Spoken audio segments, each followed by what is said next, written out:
Hey, what's up, ladies and gentle-tubers? It's Tyler, welcome back to the eveRide channel, and today we are getting started on the rebuild of the DRZ400 Black Widow. It's going to be named something else now, but I think I'll leave that name up to Damon, since he has created this bike and he's going to help me rebuild the motor this time. I'll be in charge of pretty much everything else. But I'm excited to get this rebuild done. We're gonna kind of make it into a rally style, make it a little bit more high-speed friendly with a wide ratio transmission, bored and ported to 480.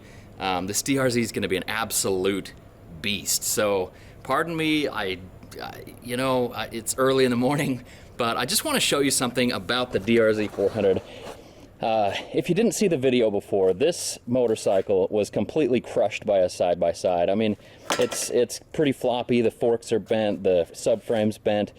Things are pretty messed up on this bike. It's been sitting since early October, and right now it's middle of January. And I just want to show you something about the good old DRZ400. You know, the ignition here is cracked. Everything has gone wrong. Oh, come on, baby. Oh, the battery's flat. I was going to show you. It started right up. It really did. It started right up. I did put some things on the battery. So the battery's a little flat, but the motor runs. I'm sorry for the... Oh, it's like not for the camera. I'm not... It's like, just let me die in peace, in dignity. But it really did. It fired right up. The motor is super strong. I'd estimate this motor has somewhere in the neighborhood of 60 to 80,000 miles on it. Never been rebuilt. Original motor. I don't know how many miles the original owner had on it, but I guarantee I've got at least 60,000 miles on this motor. These DRZ400s, there's a reason why I don't want to get rid of this. You know, there's other awesome bikes out there. There's the CRF450L, which is a great bike, but also very expensive, and it's got some quirks and stuff that I don't really like about it. Some days I love that bike, some days I really... The DRZ400, I always loved it because it was so cheap, so reliable, and it did really great things. So we're going to go ahead and rebuild this bike, and I'm just going to kind of go to show you the process. Today I'm going to be removing the forks, the motor, and the rear shock. I'm just going to be like guessing on how to do all this stuff. Just real quick garage prep. I'm going to be draining the oil from the motor there. That's why I started it up. I've got a nice, thing over a table with some towels going on. I can write down where things go and just kind of set them there peacefully. I'll probably get some plastic baggies just because I want to know where everything goes. That's one of my biggest things, obviously. I mean, is losing parts to and bolts and stuff that go on. A lot of my time spent wrenching is actually just time spent searching for parts and tools and things like that. So I've got some things laid out. I've got my tools. You know, it looks like a mess over there, but I know where everything is.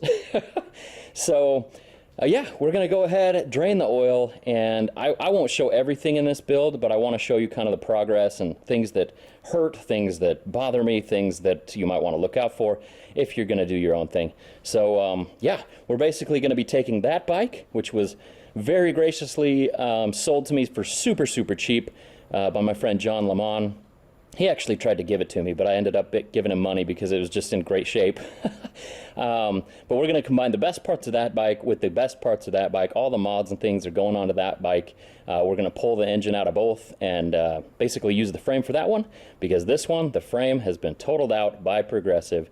They won't allow me to insure it with anything other than liability now. So that frame is toast. Those forks will get sent up to Damon in a couple of days, and so will those, and then he'll replace the internals and refurbish the forks and then get started on the motor. And I am just so grateful for Damon. He's been such an awesome friend. I'm super excited for him to come down and ride. We're gonna take this for a spin. We're gonna take his KLX 450 or KLX 400, which is the same thing as the DRZ, which he's bored and stroked to 480, and give that a spin and see kind of where the two meet up. You know, if I really want to rebuild this, or if this is actually the better bike in the end. We'll see. We'll see tomorrow. Well, I guess not tomorrow, but in 2 days. Anyway, that's enough for me. we're just gonna go ahead and get started on the build. You guys, we're gonna do a little build competition, and I'll have more information on that later. I won't be a part of it. Obviously, I get some connections from my friends at Rocky Mountain, my friends at Electron, my friends at Warp 9, and so, you know, when it comes to builds, I really am super blessed. I'm super grateful for my friends at those companies.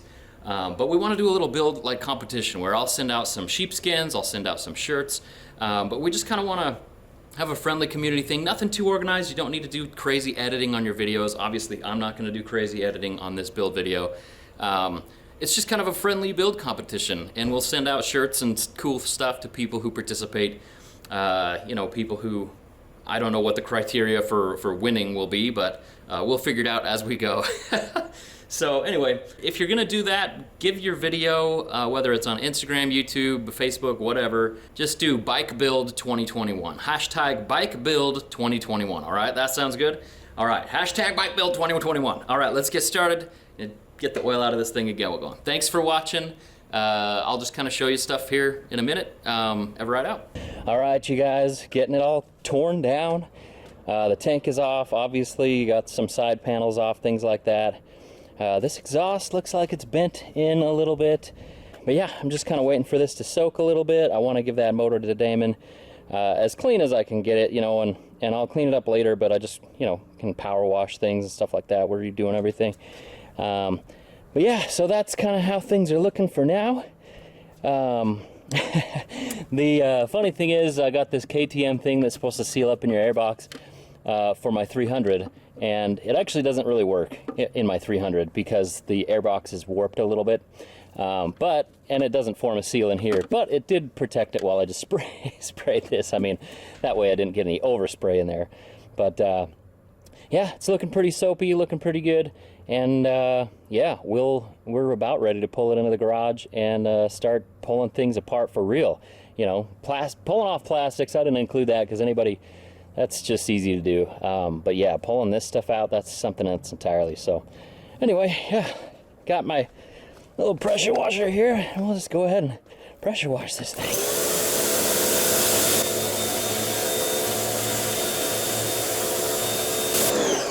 This carburetor, by the way, the Keihin, these things are kind of a hot commodity. You know, they don't sell a DRZ400E anymore, at least in the States. And so these are the big flat slide pumper carbs, and they're quite expensive. And Damon has done some amazing work on this long ago. It had great power all the way up to 14,000 feet and at sea level, just with that jetting. I was kind of surprised. Obviously, it lost a little bit of power, but it still functioned perfectly. And we never really messed with the jetting. It was just a really excellent carburetor, lots and lots of power. I'm going to be replacing this with a Electron carburetor, and so I'm actually going to have two Keihin carburetors, flat slide pumper carbs. So I'll have one from that bike and one from this bike, and yeah, I'll probably be putting those up for sale or something. But anyway, just thought you'd like to know. So something that I've noticed and that I have always appreciated about the DRZ400 is that it seems like most of everything, pretty much everything, you can remove with an 8 or a 10 millimeter socket. Now that is like all over the bike. I mean, like 8s, 10s, well, those might be 12s. These were 10s. The tank, or the shrouds were 10s. These were 8s. These were 8s. I mean, ooh, that looks like it's been broken. These are 10s. You know, there's most of the stuff on this motorcycle can be done with 8s and 10s, and sometimes 12s, and the bottom oil thing is 14. And I believe this is actually 13, which is like, or maybe that's a 12. I can't remember. I just barely did it. But anyway, this bike requires very little tools. However, sometimes you do have to get creative. Let's say you have some radiator guards, and I have to get my 10 millimeter in there to get it undone. But the socket doesn't fit in there when I try to use the extender. But you can use a 6 mil thing there and just easily undo it. So anyway, little tip for you. But yeah, this bike is really easy to work on because there's no specialized tools. There's no weird Torx bits or anything like that. It's just all the same. And that makes it really easy to do stuff with this bike, especially when you're out in the field. You just pretty much need 8, 10, and 12. It's pretty great. Something else that you'll want if you're going to be working on Japanese bikes a lot, oh, and I say this as I fail, that's kind of funny, is a JIS screwdriver. Now, the Phillips head will work on a lot of the stuff, but sometimes you'll strip it. If you're working on a stock bike, a lot of the things that looks like a Phillips head are actually JIS, or I think it's Japanese Industrial Standard. But you want to pick up something like this. Makes things a lot easier. Obviously, it's too big for that little guy. But yeah, something like this is also good to have in your toolkit if you have a Japanese bike. This is kind of funny because this is like bent around it now. It's probably a really good thing that I had this. Otherwise, I'd probably be paying a whole bunch of money for some radiators.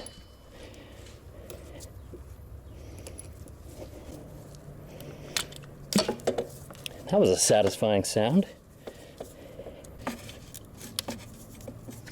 Oh! There's that I forgot about. Well, that's fun.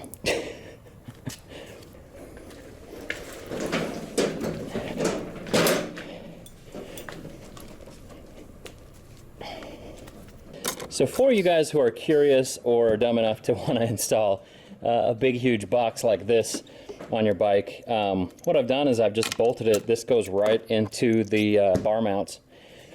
So that just goes right into there. I've got a little riser here, and then I've got a little strip of aluminum right there that goes across just to keep the box stable. But this thing has been rock solid for a long time. I've absolutely loved it. So anyway, that's what's going on with that. But yeah, I just kind of bolted it right into there, and it's been really solid for a long time. I probably won't reuse this box, but we'll see. So I was mentioning before that the DRZ400 is just awesome because you only need a couple of tools. And this would qualify as one of the couple of the tools. This is a Knipex or a Knipex. I've heard it said both ways. I'm going to say Knipex because Knipex sounds weird. Sorry, Chad. I think Chad says Knipex, or maybe Corey says Knipex. One of them's right and one of them's wrong. But yeah, I keep this in my backpack there in my vest, and it's always good to when you're wrenching on a bike in the garage, when you can pull stuff out of your backpack to wrench. That's like, oh, I'm using the right stuff. And really, if you could do the whole thing with stuff in your backpack, that'd be awesome too. I pretty much can because I've got an 8, a 10, and a 12, and a Knipex. So we're just gonna go ahead and loosen this wheel. Oh, another busted knuckle. Look at that. I got 2 of them so far. One there, one there. I saw that coming. I knew it was gonna happen too. But it's all good. Yeah, I'm gonna be taking these forks off to give to Damon. And yeah, so yeah, the tire needs to come off. That's why it's not up here in the chalk. If you were wondering, you probably weren't, because you're probably smart and you probably know. All right, so I've taken the front caliper off, and I'm just gonna hook it right there, just because I don't really want it hanging from this. I don't know what's worse, having this kinked or just having it hang. I'm saying I'm just gonna hang it from that. The fork's ready to go. A tip for taking off the front caliper or really doing anything down by the wheel is anything that might require some real torque from your hand or anything like that. You probably want to leave the wheel on so that, you know, it's just easier. So probably take off the front caliper before you've got the wheel off. I think this might have been easier without a wheel as well, but I don't know. I could be wrong. There it is. One fork. Ah, ah, ah. 2 forks. Ah, ah, ah. So now we're removing the exhaust, and guess what we're using? Here we've got a 10 on this side and a 12 on this side. We've got even numbered metrics, man. It's just so easy. Kind of surprised of the progress that I've made. I'm a total noob when it comes to any of this stuff, and just very happy. with how things are going so far. I mean, it's really quite cool. Alright, this is a part of the job that gives even DRZ veterans a hard time. It's trying to pull this exhaust off. So we'll see if I can do it here. Give it the wiggle, a little shimmy and a shake. Looks like it's coming loose up the front there. That's a good sign. It's not so much getting it loose from the header as it is navigating. Oh, that was really easy. And normally on a DRZ400, the carburetor is really irritating to get to. And one of the tips that I heard that's just a fantastic tip is to remove this bolt here. And of course, it's a 12, like I thought. And you can just loosen that bolt, pull it through. Let me get my Nipex here. Nipex.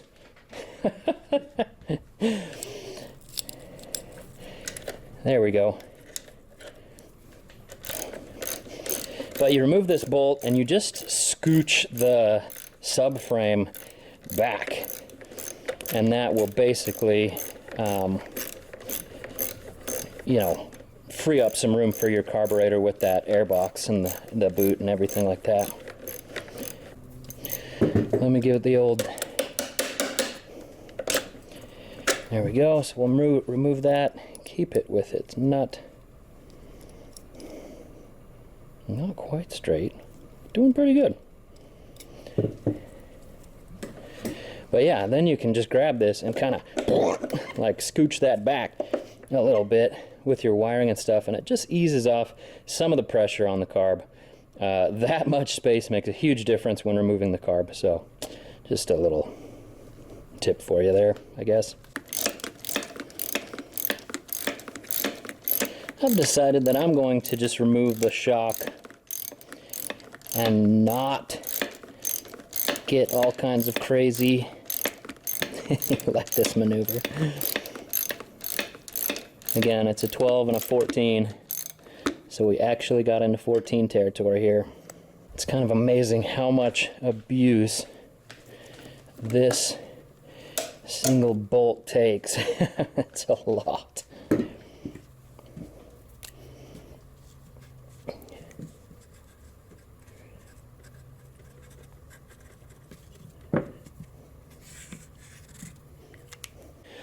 Alright, I just pulled the shock out of here, which was kind of a beast, and I should have showed you how to do it. I'm sorry. Basically, I had to undo these dog bones down here at the linkage. You can see my bearings down there are in pretty bad shape. Nah, that'll do. Yeah, they probably needed to be fixed, but this linkage is pretty well done anyway. So there's that. But I had to undo these dog bones to get to this thing that was in between here that connected to the shock itself. And then the shock was able to, you know, I undid that down there, and I just lifted the subframe up and out of the way, and I could pull the shock out. So it really wasn't that gnarly of an ordeal, and it's out now. So it's there. And really all we have to do now is the motor, which is, you know, no small job. So you guys, something I should have done earlier was drain the coolant. And oh, that was close. You just take this out and then you don't spill it all over your driveway like I did. I've got so little left in there that I'm just gonna let it drain to this bucket. But yeah, you want to drain it out of this little thing right below this. It looks like the impeller's in there. Yeah, it's just a super simple 8mm. Then you drain it, and then you don't have stuff spilling out all over the place when you're removing the motor. So, you know, little noob tip for you there. Kind of a noob at all this stuff, so, you know, just thought it might be kind of useful for you to know. So it looks like I'm not completely done with the oil. I'm gonna let it go into that Sun Chips bag if I can. There's a little left in this banjo bolt here. Not a whole lot. Look how big that thing is. That is a chunky banjo bolt, right? Everybody loves a chunky bolt. But yeah, this is where that hidden oil screen looking thing is at. When you do your oil changes. I mean, you don't have to do it every time. Ooh! I lost what looks like a little washer. Little crush washer there. That's what's great about these, is they will fit everything tightly.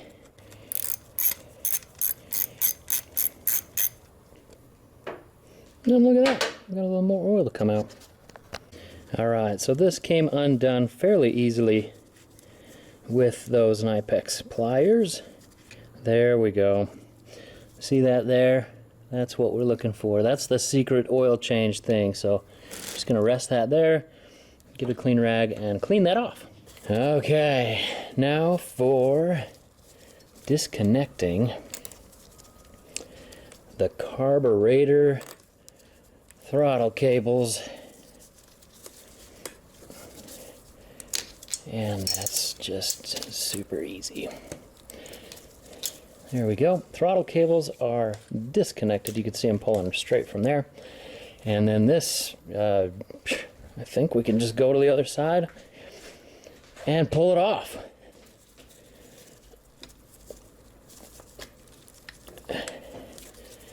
Ooh, it might give us a little bit of a problem. Spatial reasoning was never my strong suit. I still don't think I could get a round peg into the round hole. I'd just bash on it. There we go. There we go. The beating heart. Oh man, this has been a great carburetor. Ooh, I'm leaking gas all over myself. That feels good.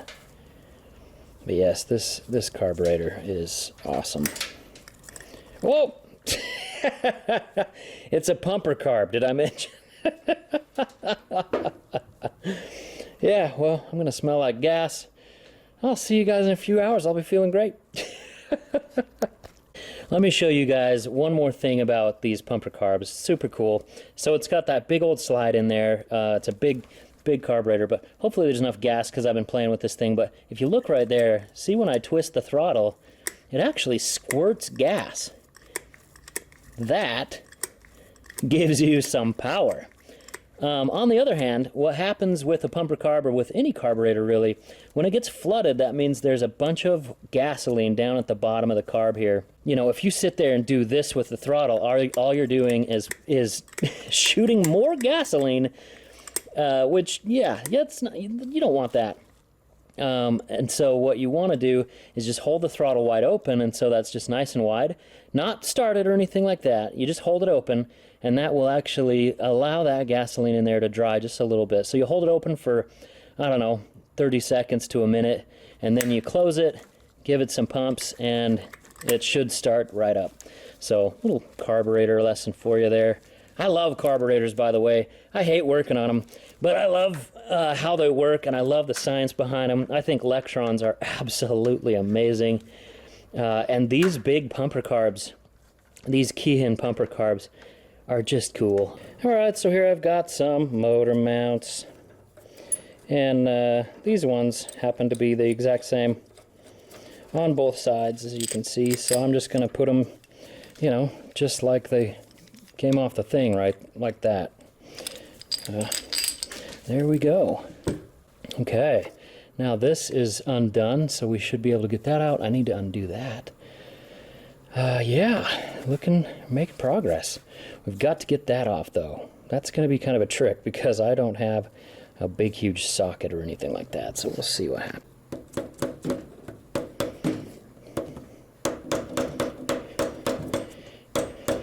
This has that kind of bend washer thing on there, which, thank goodness it has it, because these, the DRZs, you know, they're bulletproof, awesome in all kinds of ways, but they are known to come loose on your sprocket nut here.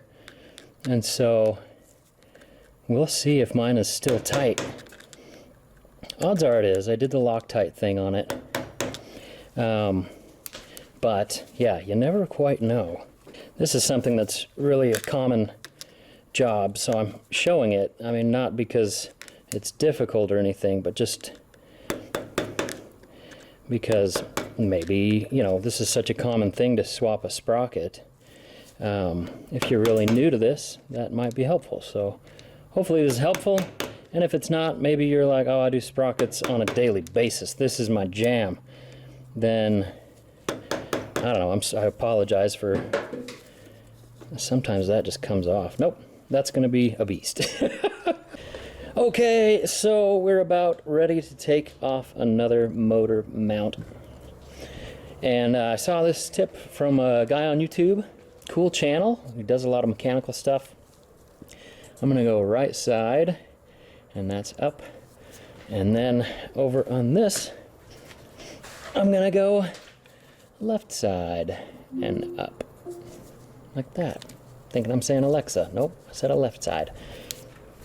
Yeah, that way I can make sure that I can keep track of where these are going. Yeah, it's time to pull that one, then this, and then we're almost ready. Oh, then this. Oh, the nemesis, right. I nearly forgot the clutch cable in here. It just pulls on right here.